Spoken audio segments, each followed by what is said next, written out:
Hey, what's up, everybody? Welcome back to my channel. I'm Muse Jester. My name is Junior. Today we're going to be reviewing Mattel's Masters of the Universe Revolution 2-pack, Gwildor and Orko. We're going to start with Gwildor over here. You probably just saw my review of the Tila from the movie line. And Gwildor, who would have thought that they were going to make a figure of this character? I'm not a big fan of the movie, but there is a nostalgia kick for it for me because that movie does share a production value with Superman 4. Again, another movie that I wasn't too enthusiastic about, but it is the last movie from Christopher Reeve as Superman, so it does have a special connection to my heart. Going back to the figure, I'm really amazed that they made this figure, but at the same time, cartoonized the design. So it's not exactly like the Gwildor that we know, and yet it's a very, very successful translation. Um, I don't know. I mean, I just love this figure. Very, very colorful. I know this replaced Orko, so at the time there is a sort of resentment, but at the same time, I really do like this figure. I mean, very colorful, very expressive expression on the face, this floppy ears, and I didn't realize it'd be articulated, so you can turn that. Let's go back to design. The vest has a different texture than the tunic he's wearing, so that's nice. And then look, it's even painted over here, so that's two different kinds of color. And yet it's also, the tunic is also painted in a different color, and then you have this sash and then this break in the tunic that's also a different color. A very, very colorful figure. And then on top of this, on top of the tunic, the sash, and this vest is an overcoat, which again is a different texture and again color.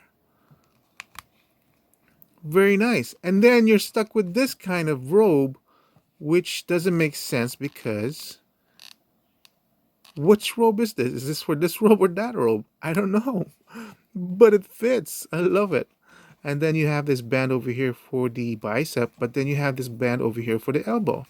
And then you have this quirky armor on the shoulders. There is a paint splotching over here. I don't really mind. This thing is so colorful. I'm really loving this figure. And then he's on his belt is this loop with a key, and then some patches on his skirt or tunic onto the skirt. Yeah, oh my gosh. I don't know. I don't know why. I'm just like really freaking out on this figure. He's got a pouch on the overcoat, pouch over here. Very successful. And the hair, the way they did this hair, man. I love it. All right, so enough gushing on this figure. Articulation. So we just found out he actually has articulation on this.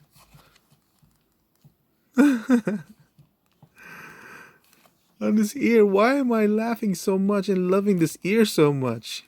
So expressive in just that ear. Okay, you can turn the head like so. He does have a lift on the head. Oh man, more than I thought it would be. More than I thought it would be. Up and down like so. Twist. He doesn't have any tilt side to side, but that's fine.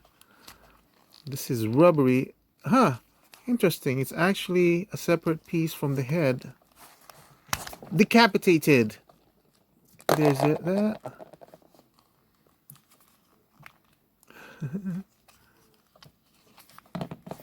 Why am I doing this on camera?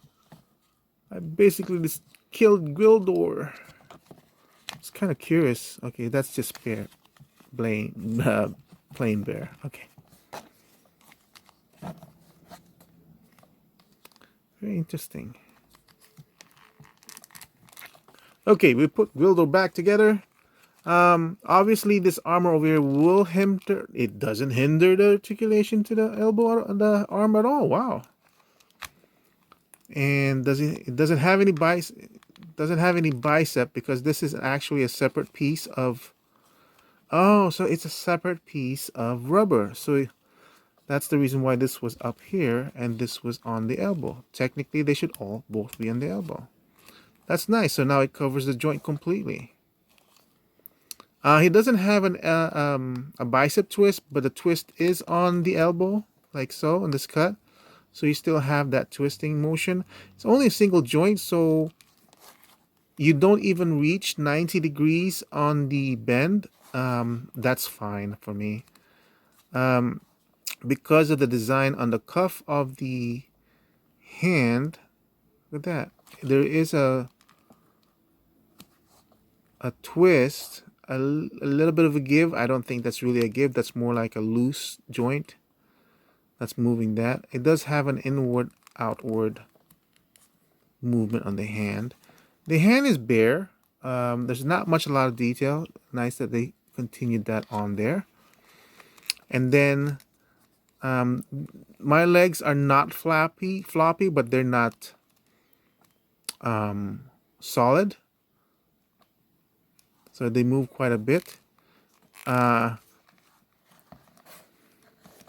He can do that much for the. Stop touching my leg. He does have a.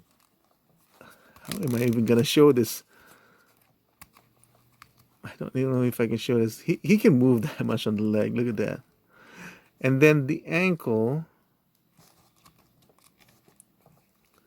has enough movement to be expressive enough. That's what I'm gonna say on the legs. The legs have enough movement to be expressive enough. He stands without a problem on one leg. Oh my god. This this thing is just giving me so much joy right now because of the unexpectedness of what I'm getting on this figure. Unbelievable. And it's only one part of a 2-pack. So this comes with this power sword. And is it He-Man's power? It's not. What sword? This is the. Is this from Orko? Because this is He-Man's power sword.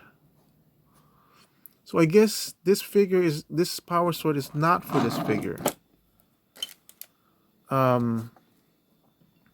He has this version. Whoa.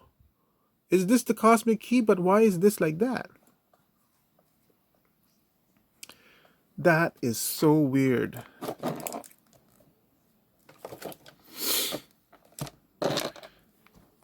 Now the cosmic key, which is this one, which it's kind of hard to distinguish. Figure. Oh, okay. It's translucent, so it's kind of hard. But these spikes right here, is this one that's molded in. So this is the power key as it's opened up, which is kind of weird because this handle, I don't feel like it needed to be there. Because you don't want to hold it as a weapon. This thing looks more like a club than the cosmic key. Stand back, evildoer! Uh-oh. I mean, evildoer. Yeah.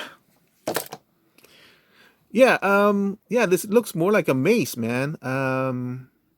So it kind of breaks the pattern a little bit. That's okay. I can deal with that. So that's it for Gwildor. Let's look on to his partner.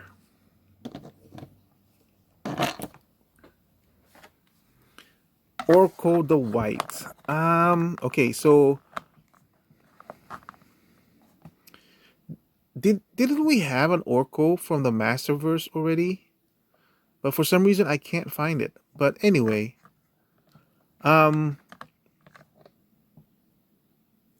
as I've said before, I'm not a big fan of the changes in the design from the Masterverse line so much.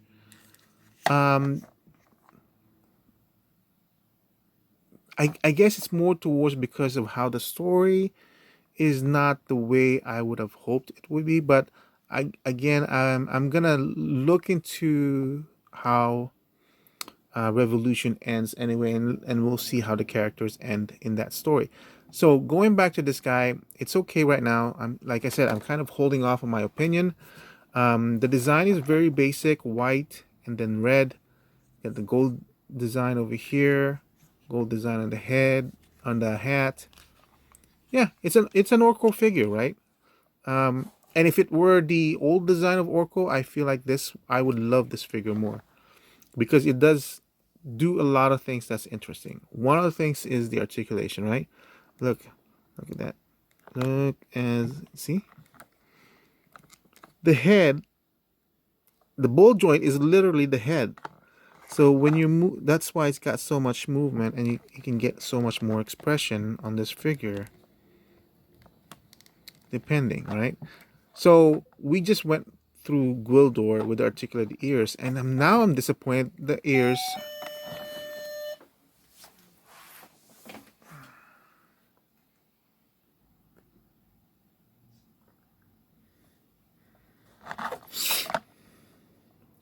Now we just got off reviewing Gwildor and his magical ears, so I'm doubly disappointed to find that Orko's ears are not as articulated as Gwildor's.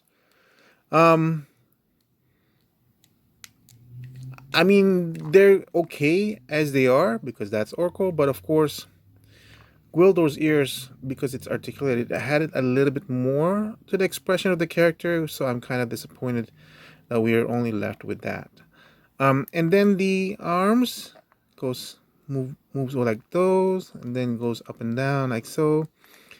The swivel is in the bicep again. You can move like that. You can at least get 90 degrees. There is no articulation on the wrist, but that's understandable because it's such a thin wrist.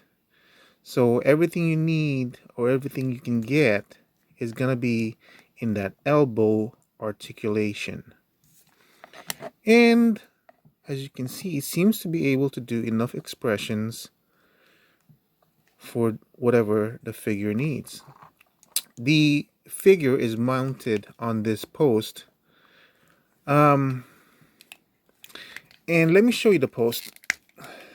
The post is literally a post. So the kind of movement you're going to have is only a twist and an up and down, which is kind of disappointing. I'll show to you, well, let's see. Where's the base for this guy? Here's the base. Now here's the Orko from the original Mattel Classics line. This is connected to this post. Wait, is this the post for this one, or is this from the other Orko? I can't. Yeah, it is. So this is connected on this post using a ball joint, so you can get this kind of a movement. Why didn't they use that same kind of connection with this Orko? I don't understand. In which case, because this is a ball joint and this is a peg, you cannot switch them out. I'm just putting that out right now. So as you can see, as you saw from the connection, you can do this and this. And then this one over here, it's not really a ball joint, but more of a peg, so you can do that. You can twist it, but there's no side-to-side movement. A very interesting base. As you can see, it has this notch over here, and then it has this clamp. Why does it do that? And I didn't know this about this particular figure, but it comes with these two rings. A very interesting accessory, because then you can kind of twist it like this, and the way you feed it or attach it to this stand is to open up this little bit of clamp. You might be better if you do it this way. Switch like that, and then that's it. All right. So now you can open this up, and then I noticed that it was the hat is hitting this, so you want to move the figure forward a little bit. Mine's off to the side. So to center the figure like so. However, if you were to view it from the front or the side, it would look like that. So maybe you might want to move this a little bit forward. It's up to you. I mean, it's going to be designed or displayed for me up in the front. So I feel like that's better. And then this figure also comes with these two swirling magic effects. And it's got this cut here in the side, so you just basically kind of clamp it on to the figure like that. You can do the same thing with this one with that list. I'm gonna leave it open like that. That's a very cool display option. Obviously, it's gonna take a lot of space in your display space, but still, that is a pretty cool gimmick that I wasn't expecting to see in this figure. Now, I was really hoping I could switch out this Orko with that Orko because this is my Orko, and he does have the same kind of movement.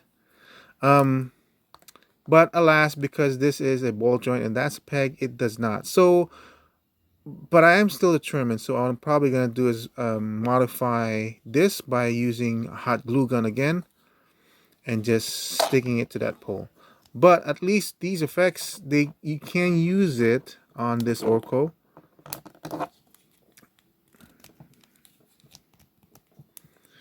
If you want to. Of course, the cut is going to be more visible over here than in the original because the wrist of this Orko is thicker than the newer Orko. But this is my Orko, so I'm going to use that. I feel like I don't know why. I feel like we do have an Orko with a Masterverse, but I just don't know where it is. So I must have really rejected it and put it in the bin. So for this 2-pack, I am quite amazed at how... Oh, and then of course the sword. For this 2-pack, I'm quite amazed at how pleased I am with what I've gotten. Oh, there is one other thing. Actually, two other things. This Gwildor also comes with this staff, which is kind of interesting. I know it's Gwildor. Look at the translucent tip on that. Almost seems like it's begging to be lighted. I don't know how it's going to be lighted, but it almost seems like it. But I know this is Gwildor's staff, but I almost feel like I want to give it to Evelyn because Evelyn really needs to have a staff. This cape...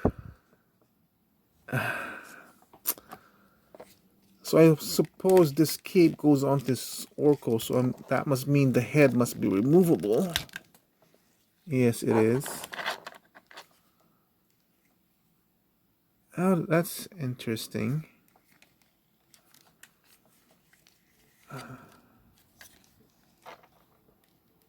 Oh no. Okay, so that is not for the head. I was looking, how am I gonna fit this hole here on that peg? No, that does not go in that one. This goes in the back.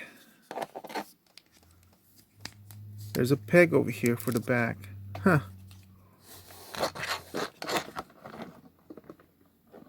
To have that.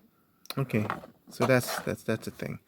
All right, so I am still very well pleased with how this 2-pack turned out. I thought this was gonna be a disappointment for me because, like I said, I'm not a big fan of the design of what's going on with the Masterverse right now. But this figure is awesome, absolutely awesome. I forgot to do the waist rotation, so I'm completely pleased with that. This would have been cool. A little bit more paint would have been nice. This kind of throws me off, but okay, I'm okay with that. This accessory with it is awesome.